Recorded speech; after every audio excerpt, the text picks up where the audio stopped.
All right, guys, we're gonna be talking about the New Zealand cat, and this is forget about these blue lines. I think they're well. If you guys already been kind of following me, um, I just started this week on this platform.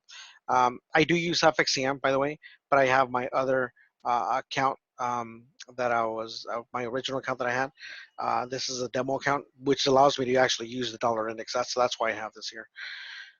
So where we respected the monthly resistance, we're in monthly support right now. Be careful if you're actually trying to short this, especially if you're doing more of swing trades. But just know that you're in monthly support, and you're also coming down into weekly support, in which, and this is the case, that we are actually trying to short this, but it's not going to be for that much though. But and be given the fact that this New Zealand cat doesn't give you that much volatility anyhow. It's look 77 pips for the day. This is going to be much more like a day, maybe 2 days trades max. So let's go ahead and move down to the 4 hour here. I think this is where you're gonna get the main understanding of what we're trying to accomplish here. So last week, sorry guys if it was Mother's weekend, day weekend, and that's why I didn't do my overnights. But this was actually an alert that I had placed. I didn't necessarily take that. It did give me the breakout, and it did give me the pullback, as we always expect. Once we get the breakout, we get the pullback, and I didn't take it because if you guys remember that, even though I'm highlighting all these things, I don't necessarily go out and take every single one of them. I only take them if it correlates as well with my strong weak analysis. All right. So the fact that we got the breakout pulled back, I didn't take it that day. I ended up taking it the next following day, which is right around here, 84.25, and then 84.25. If you know how I trade, I like to trade off these price action levels, or these quarter theories. I'm sorry, and for me, the 84.25 was pretty much a level that I needed a 4 hour candle to break for me to say, hey, you know what? I need confirmation.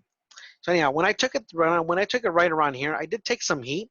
My stop loss was pretty much pretty well covered. Um, I did take some heat, but it ended up working well. The New Zealand was actually really weak for the entire day, and this actually happened this past Friday, if I remember. I just needed patience on this one. Target was at 75. It actually ended up going down much further down, but my target was at the 75. And this is what I mean, that we're looking for the short right now, but it's not going to be for that much. So why do I have this next level right here? Is because we broke out the next pivot area, and then we broke out, gave us a retracement. But this happened Friday.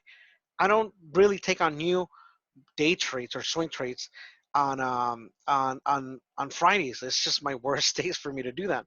So I'm waiting to see how this market's going to open, and if it gives me maybe a pullback, or maybe it gives me, this might just be my drop, my basing candle, that which now just created my supply off that wick level.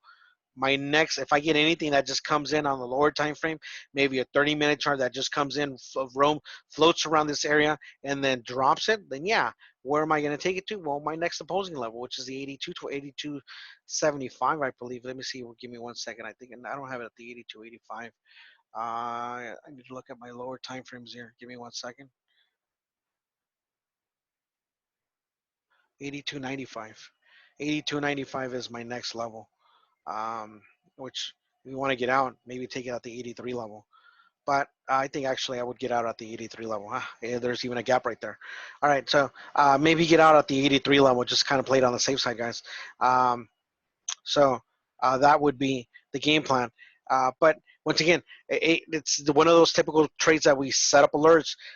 We get the breakout, we got the pullback, but it was Friday. I didn't take it. So now I'm waiting to see if I get another pullback.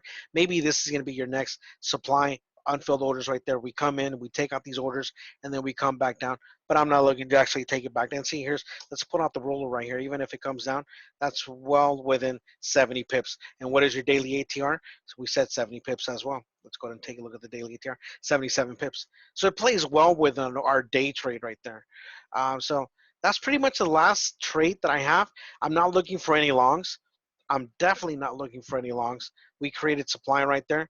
I mean, the only way I would look for longs is that if I get a 4-hour candle, but that's probably for next week, guys, or maybe if you guys want to start looking into that.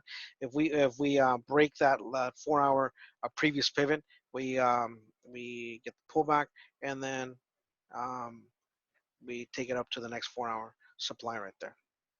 And that's pretty much the game plan. But my overall bias for me is just short it, but it's not going to be a short where I'm just going to be trying to see if I could uh, get as much as I can. I mean, the risk reward is certainly going to be worth it. Why? Because I mean, if we're looking for to expose that, I mean, it just pretty much plays out, right? I mean, it's not necessarily about the pips. It's about how much risk reward can you really get out of it. This looks like a 4-to-1, almost a 5-to-1 trade. Let's just kind of say easily 4-to-1 because you might not necessarily get the peak out of it. Uh, so it's just easily 4-to-1 right there. All right. And that's it, guys. That's it for this week. Once again, I heavily rely on my dollar index. That's like my best indicator for me if I'm trading any dollar pairs, correlations, all that stuff, dollar index. I'll see you guys next week. Take care.